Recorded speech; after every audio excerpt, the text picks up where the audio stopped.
Seguimos con Víctor Arroyo y luego pasamos a un tiempo de preguntas. Víctor, gracias por estar con nosotros esta noche.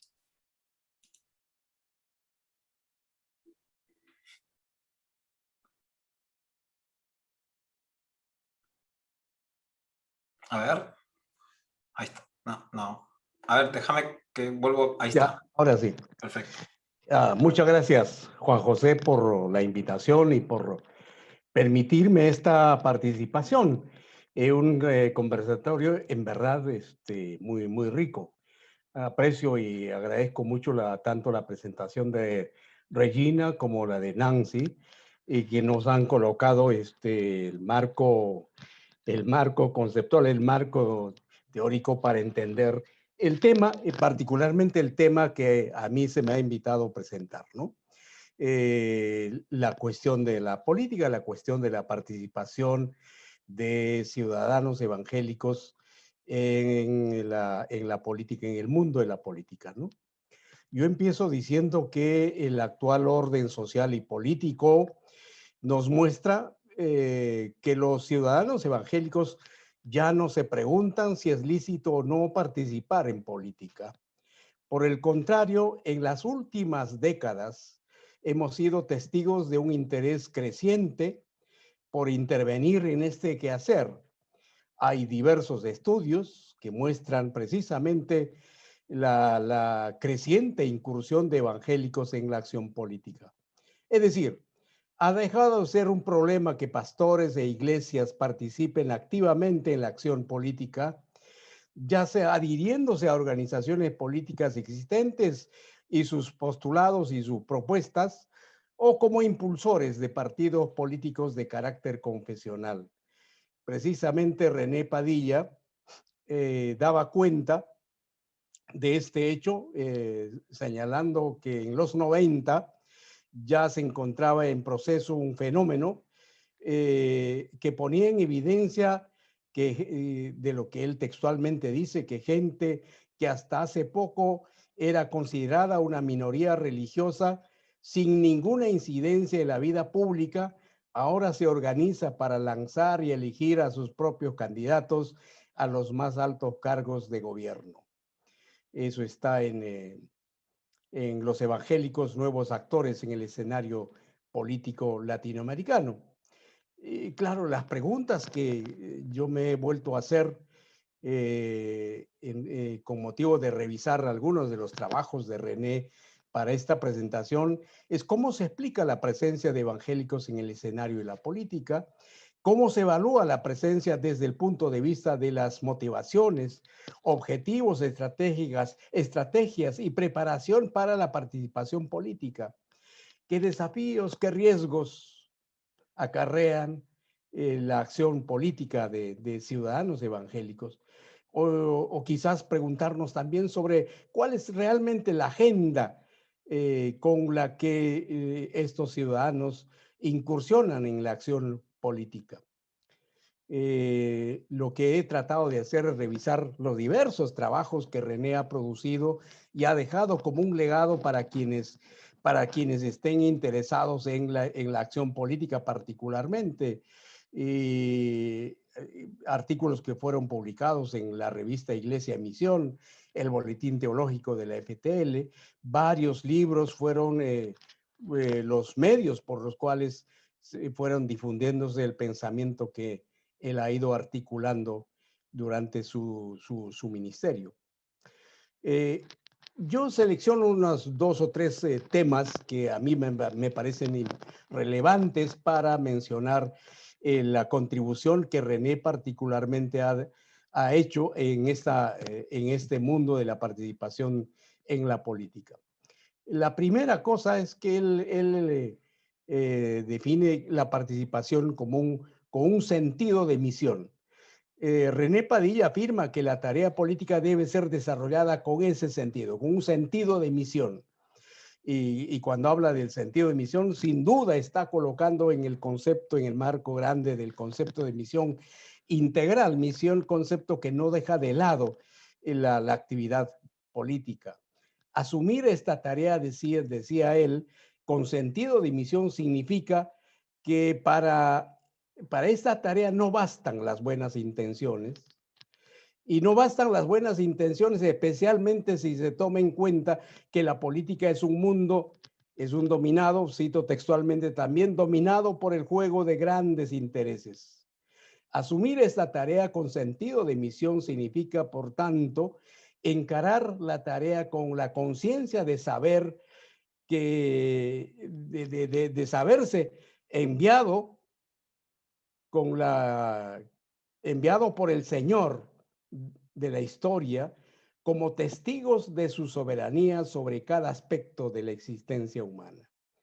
Y eso implica, me parece, varias cosas. Implica, en primer lugar, conciencia de las tentaciones del poder. Él destaca fuertemente esta idea.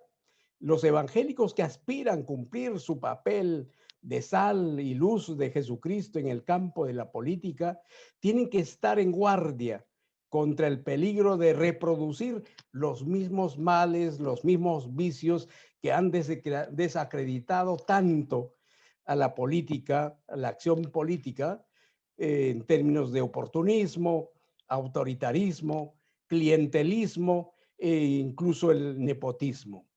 Ser conscientes de que bueno, además, ser conscientes de que la confesión política o la pertenencia a una determinada confesión religiosa en sí misma no es garantía de buena gestión política en nuestros países. En segundo lugar, él hace referencia a la conciencia de los límites del poder. Es necesario tener presente, decía él, la distancia que hay entre la acción política de un actor político, y la política del reino de Dios. Desde esta perspectiva, no hay lugar para absolutizar el partido político, para absolutizar la ideología, ni el programa político, ni la consigna partidaria. Siempre será necesario mantener una actitud crítica frente al poder, de modo que el poder sea evaluado a la luz de los principios del Evangelio, de los principios del reino de Dios. Verdad, libertad, justicia, solidaridad. En síntesis, el poder no es no es un fin en sí mismo, sino una herramienta para el servicio. En tercer lugar, la tarea política requiere capacitación y requiere conocimiento de la realidad en la que se actúa. La improvisación es otro factor no solo de la desacreditación de la tarea política, sino también del cumplimiento de los fines para los cuales se desarrolla acción política. La capacitación se inicia con la toma de conciencia de los problemas reales, de los problemas sociales y las necesidades apremiantes de la población a la que se pretende servir. Y en cuarto lugar, la tarea política con sentido de misión implica también la necesidad de sistematizar un pensamiento social y político, teología política le llamaría René, vinculado con la realidad como acompañante de la acción. René Padilla ha dejado en ese sentido, en este campo, un rico material para seguir con la reflexión. Una segunda preocupación, un tema grande de preocupación de René, era lo que él llamó la ética política, hacia una ética política. De los muchos trabajos producidos por René en el campo de la tarea política de los evangélicos, destaca, para mí, la ponencia presentada por él en la consulta sobre la participación de los evangélicos en la política en América Latina. Consulta que se llevó a cabo en Buenos Aires en octubre de 1991. Consulta que tuvo la participación de 60 políticos evangélicos, científicos sociales, docentes universitarios, comunicadores e incluso pastores. El título de la ponencia fue Hacia una ética política evangélica, precisamente publicada en el número 44 del Boletín Teológico de la FTL. Las ideas vertidas en esta ponencia expresan sin duda su preocupación por el peligro de que la participación política quedara despojada de fundamentación ética, despojada de la orientación ética que debiera tener. Destaco varias de estas ideas por su validez actual, dado que la participación política de ciudadanos evangélicos no siempre ha expresado coherencia con los valores del reino de Dios, sino que en muchos casos ha reproducido los vicios a los que ya hemos hecho referencia. La pregunta planteada por el autor, por René, en esa ponencia, en ese momento, fue si los evangélicos podrán encontrar en la fe los recursos necesarios para actuar con integridad en el campo de la política. Y en respuesta a esta pregunta propuso varias cosas. En primer lugar, que hay una comprensión de la fe que dificulta la posibilidad de una ética evangélica. Esta comprensión en el pensamiento de René tuvo la influencia, esta comprensión de la fe tuvo la influencia de lo que él llama el iluminismo del siglo XVIII, que dividía la vida en lo sagrado y lo secular. De modo que la fe es concebida como un asunto privado y la separación de la iglesia y Estado era entendida como la restricción de la religión a la esfera de la vida individual, de la vida privada. Este modo de entender estas cosas se ha difundido ampliamente en América Latina y está aún vigente, me parece, en varios sentidos. En la década de los 60, el movimiento conocido como mayoría moral en los Estados Unidos buscó superar este modo de entender de la fe, llevando a muchos cristianos a hablar acerca de moral en el espacio público, en la esfera pública, pero no fueron consecuentes con las implicancias de los valores del reino de Dios en el campo de la economía y tampoco en el campo del uso del poder. Se hace necesario y urgente, decía René, que el desarrollo de una reflexión bíblico-teológica que ayude a superar este mero activismo político.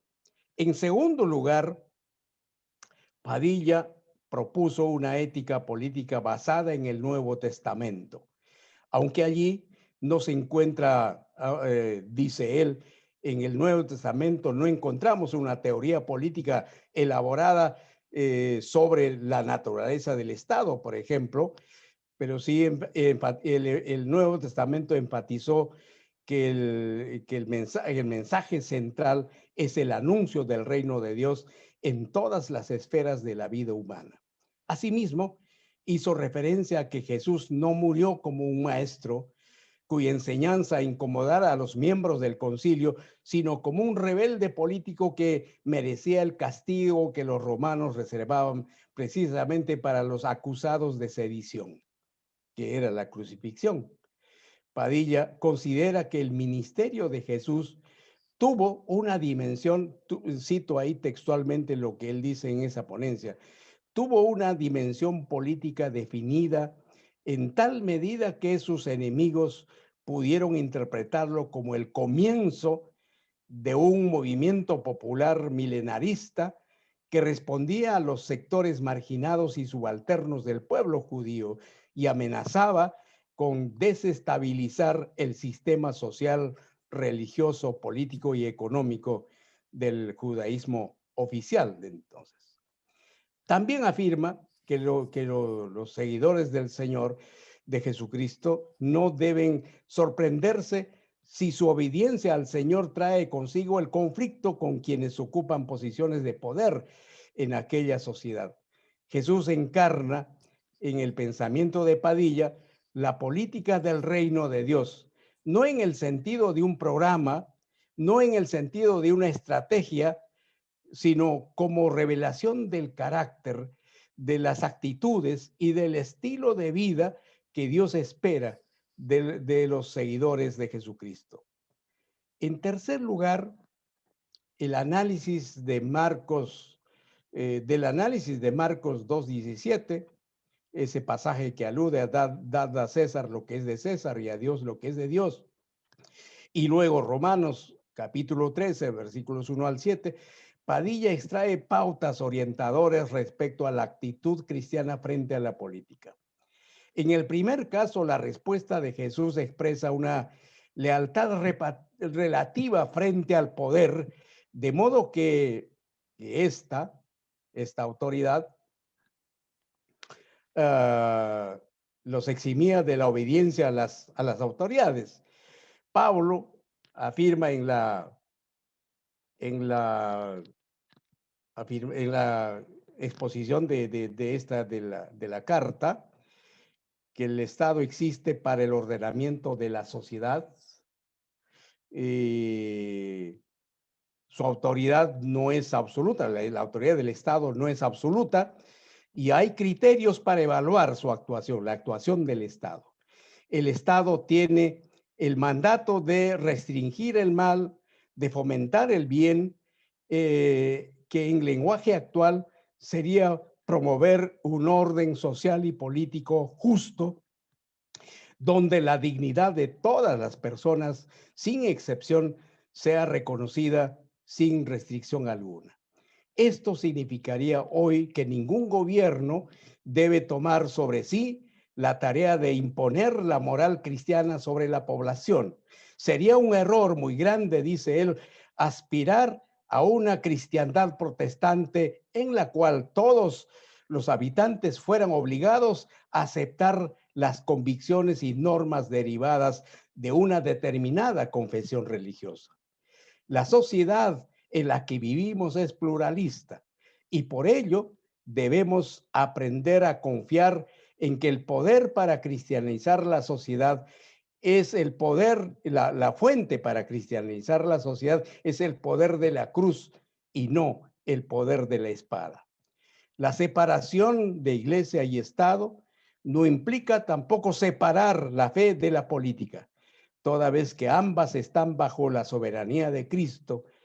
Y la pregunta que añade Padilla en esa ponencia es, ¿qué sociedad anhelamos los cristianos y particularmente los cristianos que incursionan a la acción política?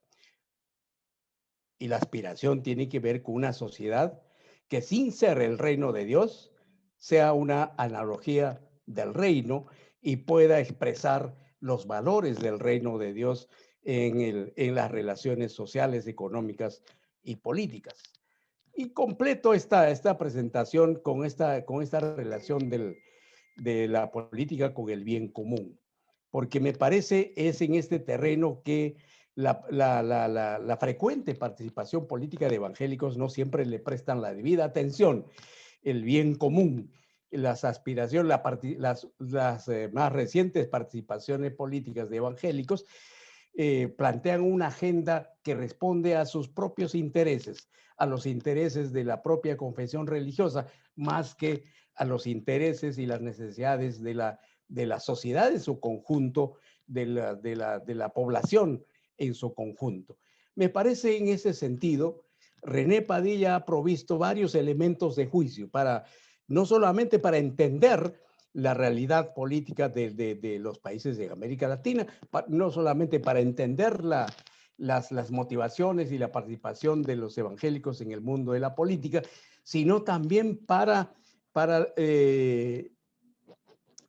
seguir en la reflexión respecto a esa participación, de modo que pueda darse siempre sustento para construir consistencia en la participación. Creo que la participación todavía hasta hoy ha dado, ha generado resultados pasivos, una deuda. Creo que todavía estamos, y en particular, desde mi punto de vista, creo que la FTL puede seguir haciendo una importante contribución tanto en la reflexión como en la orientación de la participación política de evangélicos en la sociedad latinoamericana. Muchas gracias.